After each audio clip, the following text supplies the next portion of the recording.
P S N മാഷെ, ഇടതുപക്ഷം, ഇടതുപക്ഷ പ്രസ്ഥാനങ്ങൾ, ഇടതുപക്ഷ ആശയങ്ങളൊക്കെ കേരളത്തിൽ അനിവാര്യമാണ്. അതുകൊണ്ട് തന്നെ സി പി എം കേരളത്തിൻ്റെ ഒരു അനിവാര്യത തന്നെയാണ്. അത് പൂർണ്ണമായിട്ട് ഇല്ലാതാകാൻ പാടില്ല. വലതുപക്ഷം പോലെ തന്നെ ഒരു ചെറിയ ഇടതുപക്ഷമെങ്കിലും തീർച്ചയായിട്ടും വേണം. നമുക്ക് ഈ പിണറായി വിജയനോടുള്ള വിമർശനം അത് പലപ്പോഴും കമ്മ്യൂണിസ്റ്റ് ചിന്താധാരയോടുള്ള വിമർശനവും അല്ലെങ്കിൽ അതിനെ തന്നെ ഉന്മൂലനം ചെയ്യുക എന്ന് പറയുന്ന, സി പി എമ്മിനെ തന്നെ ഉന്മൂലനം ചെയ്യുക എന്ന് പറയുന്ന ഒരു ഗൂഢതന്ത്രത്തിൻ്റെ ഭാഗമാകുന്നുണ്ട് പലപ്പോഴും ഈ പിണറായി വിമർശനം. നമുക്കത് അങ്ങനെ ഒറ്റവാക്കിൽ പറയാൻ പറ്റുന്ന ഒരു കാര്യമല്ല. പക്ഷേ അതിനകത്ത് ഇതെല്ലാം വേണമെങ്കിൽ വന്നു ചേരാവുന്നതാണ്. കേരളത്തിൽ 2 വട്ടമായിട്ട് LDF അധികാരത്തിലിരിക്കുമ്പോൾ ആ അധികാരം വായിക്കപ്പെട്ടത് പിണറായി സർക്കാർ എന്ന പേരിലായിരുന്നു, ഇടതുപക്ഷ സർക്കാർ എന്ന പേരിലല്ല.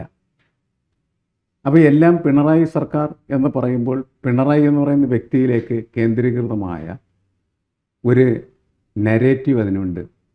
അതാരാണ് നിർമ്മിച്ചതെന്ന് ചോദിച്ചാൽ ഇടതുപക്ഷമാണ് നിർമ്മിച്ചത്.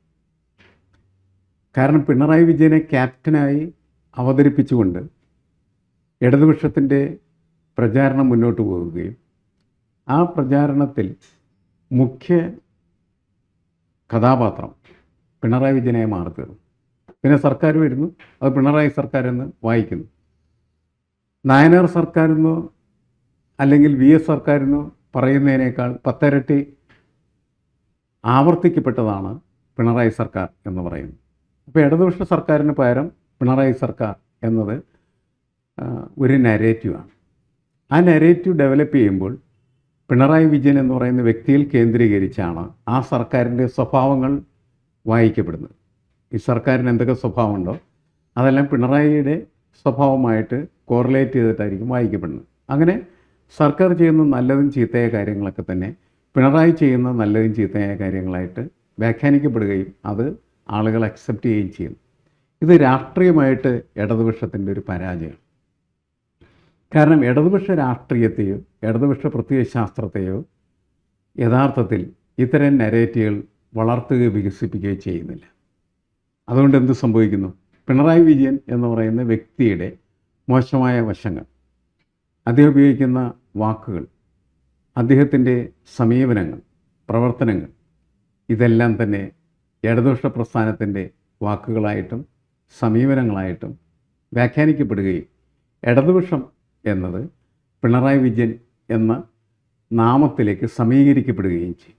ഇടതുപക്ഷം സമം പിണറായി വിജയൻ എന്ന നിലയ്ക്ക് വന്നു. അപ്പോൾ പിണറായി എന്ന് പറയുന്ന വ്യക്തികൾക്ക് പ്രസ്ഥാനങ്ങളെക്കാൾ കൂടുതൽ ദോഷമായ വശങ്ങളുണ്ടാകും, നല്ല വശങ്ങളുണ്ടാകും. ഇടതുപക്ഷ പ്രസ്ഥാനവും മാർക്സിസവും ഒക്കെ ആത്യന്തികമായി പറയുന്നത് വ്യക്തിയല്ല പ്രസ്ഥാനമാണ് വലുത് എന്നാണ്. ആ പ്രസ്താവനയ്ക്ക് വിരുദ്ധമാണ്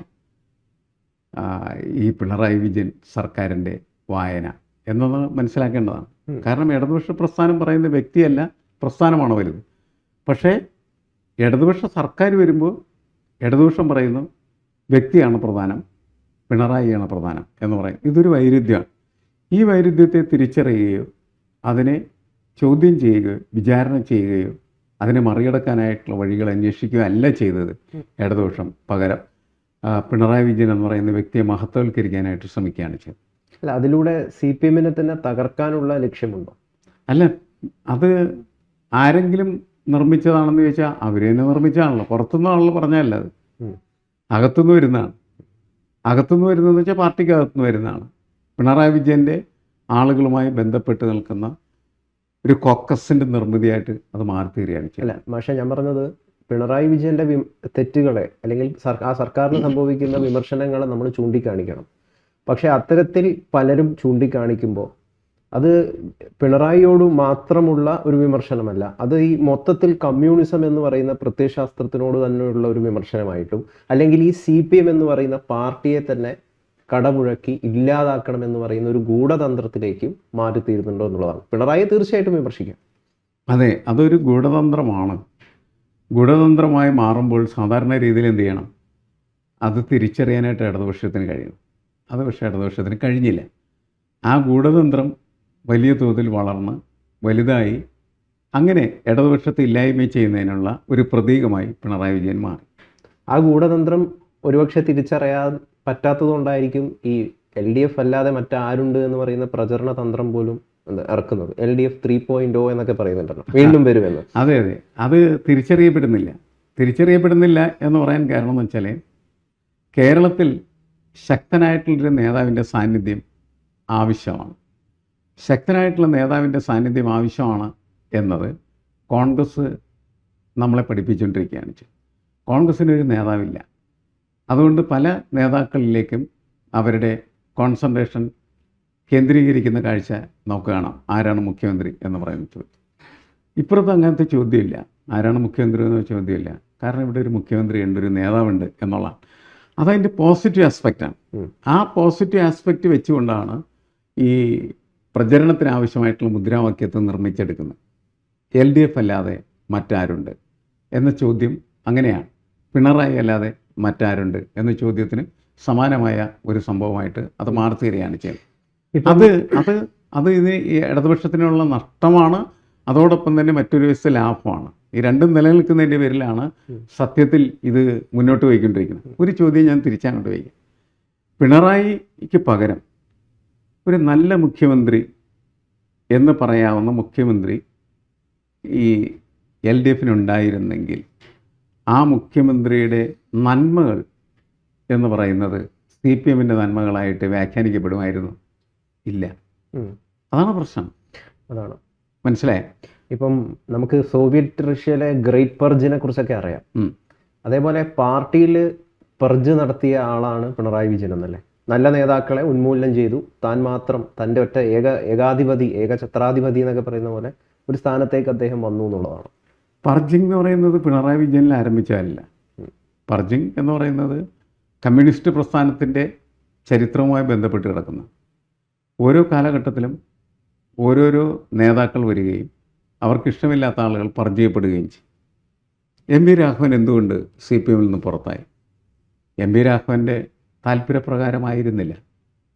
MP രാഘവനെ പുറത്താക്കണം എന്നത് അന്ന് ഔദ്യോഗിക പക്ഷത്ത് നിന്നിരുന്ന CPM നേതാക്കളുടെ മുഴുവൻ ആവശ്യമായിരുന്നു. അതുകൊണ്ട് അദ്ദേഹം പർജ് ചെയ്യപ്പെട്ടു. ഗൗരിയമ്മ എന്തുകൊണ്ട് പർജ് ചെയ്യപ്പെട്ടു? ഗൗരിയമ്മയോ അതേപോലെ തന്നെ MP രാഘവനെ പർജ് ചെയ്യുന്നത് പിണറായി വിജയനല്ല, അതിനൊക്കെ മുന്നേ ഉള്ള നേതാക്കന്മാരാണ്. CIT ലോബിയുണ്ട്, VS അച്യുതാനന്ദനുണ്ട്, ഇവരൊക്കെ അതിൻ്റെ ഭാഗമായിരുന്നു. അങ്ങനെ പർജ് ചെയ്യപ്പെട്ട നേതാക്കളുടെ എണ്ണം അക്കാലത്ത് വളരെ കൂടുതലായിരുന്നു. പിണറായി വിജയൻ അധികാരത്തിലേക്ക് വരുന്ന സമയത്ത് പർജ് ചെയ്യപ്പെട്ടവരുടെ എണ്ണം കുറവാണ് ശരിക്കും പറഞ്ഞു. ഇതുമാതിരി പുറത്താക്കപ്പെട്ടവർ എത്ര പേരുണ്ട് എന്ന് ചോദിച്ചാൽ വളരെ കുറച്ച് ആളുകളേ ഉള്ളൂ ശരിക്കും പറഞ്ഞു. പുറത്താക്കപ്പെട്ടിട്ടുണ്ടാവില്ല, പക്ഷേ അവർക്ക് അർഹതപ്പെട്ട അംഗീകാരം ലഭിച്ചില്ല. അതുണ്ടാവില്ല. അതായത് പുറത്താക്കാതെ എങ്ങനെ നിങ്ങളെ പുറത്താക്കാം എന്ന് പിണറായി പഠിപ്പിച്ചു. അത് ശരിയാണ്. അതുകൊണ്ട് അവർക്ക് സ്ഥാനങ്ങളൊന്നുമില്ലാതെ അവർ അങ്ങനെയാണ്. നമുക്കറിയാം ഒത്തിരി ആളുകൾ നമുക്ക് വേണമെങ്കിൽ പിറക്കിയെടുക്കാവുന്നതാണ്. ഇപ്പോൾ തന്നെ P ജയരാജനെ പോലുള്ള ആളുകൾ, അവർക്കൊന്നും പാർട്ടിയിൽ യാതൊരു വിധമായിട്ടുള്ള പ്രസക്തിയില്ലാത്ത സാഹചര്യങ്ങൾ സൃഷ്ടിക്കപ്പെട്ടിരിക്കുന്നു. അങ്ങനെ പലരും, നമ്മളൊരു പേര് പറയുന്നില്ല, പക്ഷെ അവരെയൊക്കെ പഠിപ്പിച്ച് പിണറായി ഇതാണ്, നിങ്ങളെ പുറത്താക്കാൻ എനിക്കറിയാം, അങ്ങനെ പുറത്താക്കിയ ആളുകളായിട്ട് അവരെ കണക്കാക്കാൻ പറ്റുള്ളൂ. എന്ന് വെച്ചാൽ അധികാരത്തിൽ നിന്നവരെ തീർച്ചയായിട്ടും അകറ്റി നിർത്താനായിട്ട് കഴിഞ്ഞിരിക്കുന്നു. അങ്ങനെയാണ് പിണറായി വിജയൻ എന്ന് പറയുന്ന ഏകഛത്രാധിപതിയായ ഒരു നേതാവ് നിർമ്മിക്കപ്പെട്ടിട്ടുള്ളത്. P ജയരാജനെ കുറിച്ച് പറഞ്ഞപ്പം പെട്ടെന്ന് ഓർമ്മ വരികയാണ്, അദ്ദേഹത്തിനൊക്കെ വല്ലാത്ത രീതിയിലാണ് തടഞ്ഞു കളഞ്ഞത്. കേരളത്തിൻ്റെ മുഖ്യമന്ത്രി ആകാനുള്ള ഒരു യോഗ്യത പോലും യഥാർത്ഥത്തിൽ P ജയരാജനെ പോലുള്ള നേതാക്കൾക്കുണ്ട്. അപ്പോൾ അങ്ങനെയുള്ള നിരവധി കാലിബറുള്ള ആളുകളെ മുഴുവൻ ഒരു സൈഡിൽ മൂലയ്ക്ക് ഒതുക്കി ഇരുത്തി ഈ പാർട്ടിക്ക് ഒറ്റ നേതാവേ ഉള്ളൂ, ഒരൊറ്റ മുഖം മാത്രമേ ഉള്ളൂ എന്ന് പറയുന്ന അവസ്ഥയിലേക്ക് നിലവിൽ മാറിയല്ലോ. അതെ, അതങ്ങനെ നിലവിൽ മാറുന്നതിൽ വലിയ പങ്ക് പിണറായി വിജയനുണ്ട്. അതിനേക്കാൾ പങ്ക് അദ്ദേഹത്തിനൊപ്പം സംസ്ഥാന കമ്മിറ്റിയിലും സെക്രട്ടേറിയറ്റിലും പ്രവർത്തിച്ചിരുന്നതായിട്ടുള്ള അംഗങ്ങൾക്കുമുണ്ട്. പാർട്ടി അങ്ങനെ പോകും. പാർട്ടിയുടെ സിദ്ധാന്തത്തിൽ ആ പ്രശ്നങ്ങൾ കിടക്കുന്നൊരു കാര്യമാണ്. ഇതൊരു സൈദ്ധാന്തിക പ്രശ്നം കൂടിയാണ്. ശരി, ഈ സൈദ്ധാന്തിക പ്രശ്നം എന്ന് പറയുന്നത് ട്രോട്സ്കിയുടെ കാലം മുതലുണ്ട്. ലെനിനും ട്രോട്സ്കിയും തമ്മിലായിട്ടുള്ള യുദ്ധങ്ങളിൽ ഈ പറയുന്ന സൈദ്ധാന്തിക പ്രശ്നം അന്ന് നിലനിന്നിരുന്നു എന്നുള്ളതാണ്. കാരണം ഈ പാർട്ടി എങ്ങനെയാണ് ഒരു സ്വേച്ഛാധിപത്യ സ്വഭാവത്തിലേക്ക് പോകുന്നത് എന്ന് ചോദിച്ചാൽ, പാർട്ടി എന്ന് പറഞ്ഞാൽ ജനങ്ങളാണ്. ജനങ്ങളിൽ നിന്ന് പാർട്ടി രൂപപ്പെടുന്ന സമയത്ത് പാർട്ടിയെ നയിക്കുന്നതിന് വേണ്ടി ഒരു കമ്മിറ്റി ഉണ്ടാകും. നമ്മുടെ സംസ്ഥാന കമ്മിറ്റി എന്നുള്ളത് എടുക്കാം. ആ സംസ്ഥാന കമ്മിറ്റി ജനങ്ങളുടെ പ്രതീകമാണെങ്കിൽ ജനങ്ങൾക്ക് പകരം സംസ്ഥാന കമ്മിറ്റി, ജനങ്ങൾക്ക് പകരം സംഘടന. ആ സംഘടനയുടെ ഒരു പ്രവർത്തനം ജനാധിപത്യപരമായി നിലനിൽക്കുന്ന സമയത്ത് ശരിയാണ്, ജനങ്ങൾക്ക് പകരം സംഘടന, സംഘടനയ്ക്ക് പകരം സംസ്ഥാന കമ്മിറ്റി, വളരെ കൃത്യമായിട്ടെല്ലാം പ്രവർത്തിച്ചുകൊണ്ടിരിക്കുകയാണ് ചെയ്യുന്നത്. പിന്നെ പെട്ടെന്ന് നമുക്ക് മനസ്സിലാക്കുകയാണെങ്കിൽ ജനങ്ങളിൽ നിന്ന് പാർട്ടി അതൊക്കെ അകലുമ്പോൾ ജനങ്ങൾക്ക് പകരം വന്ന സംഘടനാ സംവിധാനം എന്ന് പറയുന്നത് ജനങ്ങളല്ല, അത് കുറേ വ്യക്തികളുടെ അധികാര കേന്ദ്രമായി മാറുകയാണ് ചെയ്യുന്നത്. അതിൽ നിന്ന് പിന്നീട് വരുന്ന അവസ്ഥ എന്ന് പറയുന്നത് സംസ്ഥാന കമ്മിറ്റി, സംസ്ഥാന കമ്മിറ്റിക്ക് പകരം പിന്നീട് സെക്രട്ടേറിയറ്റ്. സംസ്ഥാന കമ്മിറ്റി പ്രാധാന്യമില്ല, എല്ലാ തീരുമാനങ്ങളും സെക്രട്ടേറിയറ്റ് എടുക്കും. സെക്രട്ടേറിയറ്റിന് ശേഷം പിന്നീട് പോളിറ്റ് ബ്യൂറോ. പോളിറ്റ് ബ്യൂറോ തീരുമാനങ്ങൾ എടുക്കുകയാണ്. ചിലപ്പോൾ 7 പേർ അല്ലെങ്കിൽ 11 പേർ അല്ലെങ്കിൽ 15 പേർ, അവരിലേക്ക് എല്ലാ അധികാരം കേന്ദ്രീകരിക്കപ്പെടുകയാണ് ചെയ്യുന്നത്. കുറച്ച് കഴിയുമ്പോഴും സംഭവിക്കും, ആ പോളിറ്റ് ബ്യൂറോയുടെ അധികാരം മുഴുവനും പാർട്ടിയുടെ സെക്രട്ടറിയിൽ മാത്രം കേന്ദ്രീകരിക്കും. ഇതിന് പൊതുവെ പറയുന്ന പേര് പകരപ്രതിഷ്ഠ എന്നാണ് പറയുന്നത്. പകരപ്രതിഷ്ഠയാണ്. ജനങ്ങൾക്ക് പകരം സംഘടനയെ പ്രതിഷ്ഠിക്കുന്നു, സംഘടനയ്ക്ക് പകരം സംസ്ഥാന കമ്മിറ്റിയെ പ്രതിഷ്ഠിക്കുന്നു, സംസ്ഥാന കമ്മിറ്റിക്ക് പകരം സെക്രട്ടേറിയറ്റിനെ പ്രതിഷ്ഠിക്കുന്നു, സെക്രട്ടേറിയറ്റിന് പകരം പോളിറ്റ് ബ്യൂറോയെ പ്രതിഷ്ഠിക്കുന്നു, പോളിറ്റ് ബ്യൂറോയ്ക്ക് പകരം സെക്രട്ടറിയെ പ്രതിഷ്ഠിക്കുന്നു. അവസാനം സെക്രട്ടറിയാണ് എല്ലാ അധികാര കേന്ദ്രവും. അതാണ് പിണറായി വിജയൻ നിർവഹിച്ചത്. അത് പാർട്ടിയുടെ ഒരു സംവിധാനത്തിൻ്റെ ഭാഗമായിട്ട് കിടക്കുന്ന ഒരു മോശമായ ഡെവലപ്മെൻറ്റാണ്. ആ ഡെവലപ്മെൻറ്റിൻ്റെ ഒരു റിസൾട്ടാണ് ശരിക്കും പിണറായി വിജയൻ എന്ന് പറയുന്നത്. ഈ പകരപ്രതിഷ്ഠക്കെതിരായിട്ട് യുദ്ധം ചെയ്ത് രക്തസാക്ഷിയാണ് ട്രോട്സ്കി, ലിയോൺ ട്രോട്സ്കിയാണ് അതിന് ഏറ്റവും നല്ല ഉദാഹരണം എന്ന് പറയും. അപ്പോൾ അത് കമ്മ്യൂണിസ്റ്റ് പാർട്ടിയുടെ ചരിത്രമായിട്ട് ബന്ധപ്പെട്ട് കിടക്കുന്ന ഒരു സംവിധാനം. അതിനെ തിരുത്തണമെങ്കിൽ ഈ പകരപ്രതിഷ്ഠ എന്ന് പറയുന്ന പ്രക്രിയയിലേക്ക് ഒരിക്കൽ പോലും എന്ത് ചെയ്യാൻ പാടില്ല, പാർട്ടി പോകാനായിട്ട് പാടില്ല എന്ന് പറഞ്ഞു. ഒന്നിനു പകരം മറ്റൊന്ന്, മറ്റൊന്നിന് പകരം മറ്റൊന്ന് വ്യക്തിയിലേക്ക് എത്തിച്ചേരുന്ന പരിപാടിയാണ്. അത് നടന്നുപോയി ഇവിടെ. അങ്ങനെയാണ് പിണറായി വിജയൻ. നോക്കൂ, പിണറായി വിജയൻ ഈ പാർട്ടിയിൽ ഇല്ലാത്തൊരവസ്ഥ ഉണ്ടാകും എന്ന് വെച്ചാൽ, അദ്ദേഹത്തിന് പ്രായമായി അദ്ദേഹം മരിച്ചു പോവുകയാണെന്ന് വിചാരിക്കാം. ആരാണ് അതിന് പകരം ഒരു അധികായനായിട്ട് പാർട്ടിയിൽ വരിക? ഇപ്പോൾ നിലനിൽക്കുന്ന പാർട്ടി സംവിധാനത്തിനകത്ത് ഒരുത്തിനും അതിന് സാധ്യതയില്ല എന്നുള്ളതാണ്. ഒരു കേഡറുകളെ ഉണ്ടാക്കുക എന്നുള്ളതായിരിക്കണം ഒരു നേതാവിനെ ഏറ്റവും വലിയ മഹനീയനാക്കുന്നത്. അത്തരത്തിൽ ഏത് കേഡറെയാണ് മുഖ്യമന്ത്രി നിർമ്മിച്ചിട്ടുള്ളത് എന്നുള്ളതാണ്. ഇല്ല, ഒരാളെയും അദ്ദേഹം നിർമ്മിക്കാനായിട്ട് താല്പര്യപ്പെട്ടിരുന്നില്ല. എനിക്ക് ശേഷം പ്രളയം എന്നത് ലൂയി 14 കാലത്ത് പ്രഖ്യാപിക്കപ്പെട്ട ഒരു സിദ്ധാന്തത്തിൻ്റെ തുടർച്ചയാണ്. ഐ ആം ദ സ്റ്റേ, ഞാനാണ് സ്റ്റേ, ഞാനാണ് അതോറിറ്റി എന്ന് പറയുമ്പോൾ പിന്നെ മറ്റൊരാൾ വേണ്ട.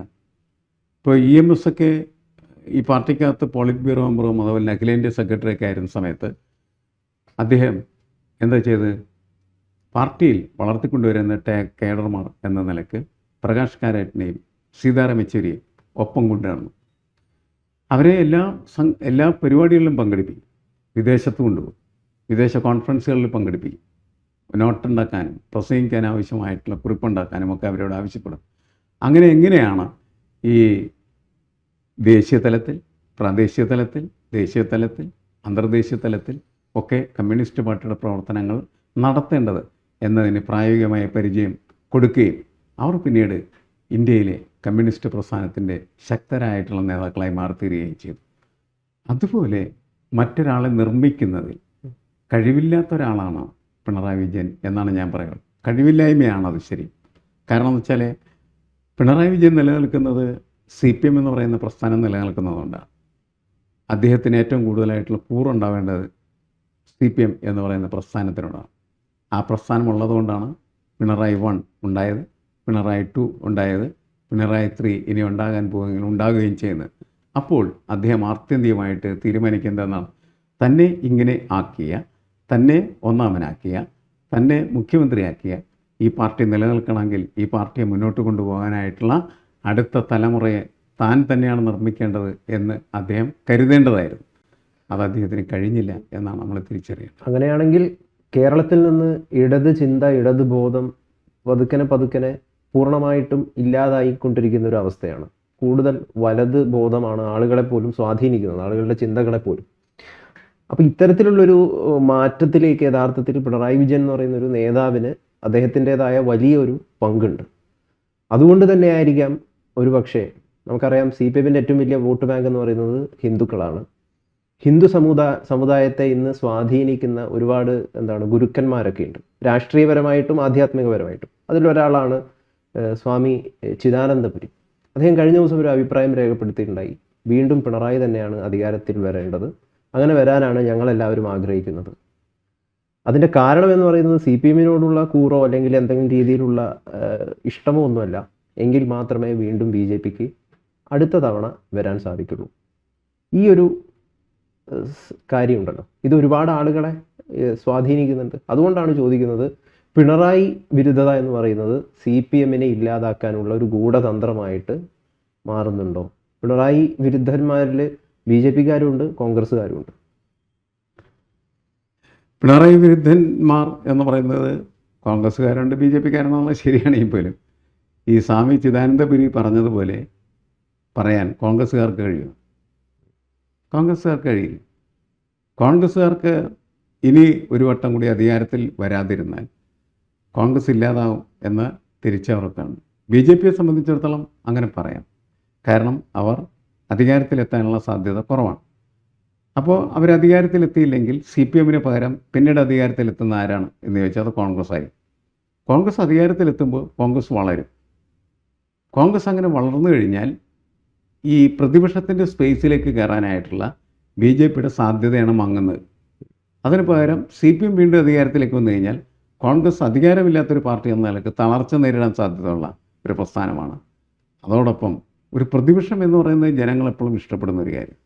കാരണം ഭരണപക്ഷം എപ്പോഴും ജനവിരുദ്ധമായിട്ടുള്ള പല കാര്യങ്ങളുടെയും ഉത്തരവാദിത്തം ഏറ്റെടുക്കാനായിട്ട് നിർബന്ധിതമാകും. അങ്ങനെ നിർബന്ധിതമാകുമ്പോൾ ജനങ്ങൾക്ക് വേണ്ടി വാദിക്കാനായിട്ട് പ്രതിപക്ഷമാണ് ഉണ്ടാകുക. ആ പ്രതിപക്ഷത്തിൻ്റെ സ്പേസിനുള്ള സാധ്യത വളരെ കൂടുതലാണ്. ഈ പ്രതിപക്ഷ സ്പേസിലേക്ക് BJP കടന്നിരുന്നാൽ മാത്രമാണ് BJPക്ക് കേരളത്തിൽ എപ്പോഴെങ്കിലും അധികാരത്തിൽ വരാൻ കഴിയും എന്ന സ്വപ്നത്തെ യാഥാർത്ഥ്യമാക്കാനായിട്ട് പറ്റുകയുള്ളൂ. അതുകൊണ്ട് ചിദാനന്ദപുരിയുടെ കാഴ്ചപ്പാട് ശരിയാണ്. അടുത്ത വർഷവും യഥാർത്ഥത്തിൽ CPM തന്നെ അധികാരത്തിൽ വരണം.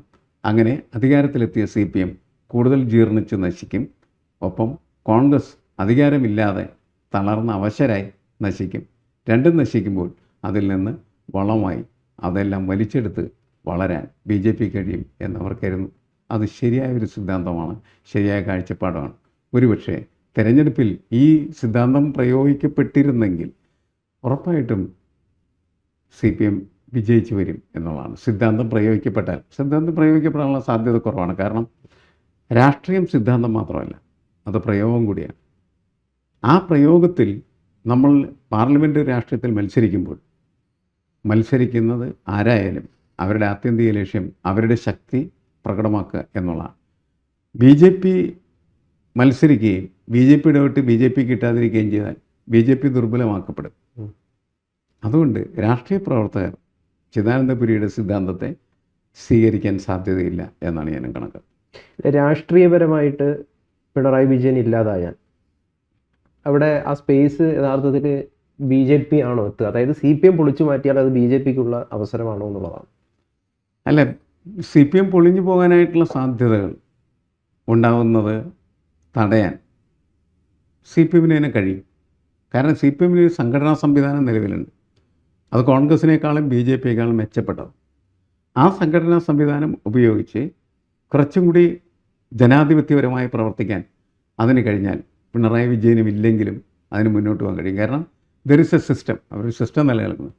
ആ സിസ്റ്റം പ്രവർത്തിച്ചു കഴിഞ്ഞാൽ ആ സിസ്റ്റവുമായി ബന്ധപ്പെട്ട് നിൽക്കുന്ന രാഷ്ട്രീയ സംവിധാനത്തിന് അതിജീവനമുണ്ട്, സർവൈവലുണ്ട്.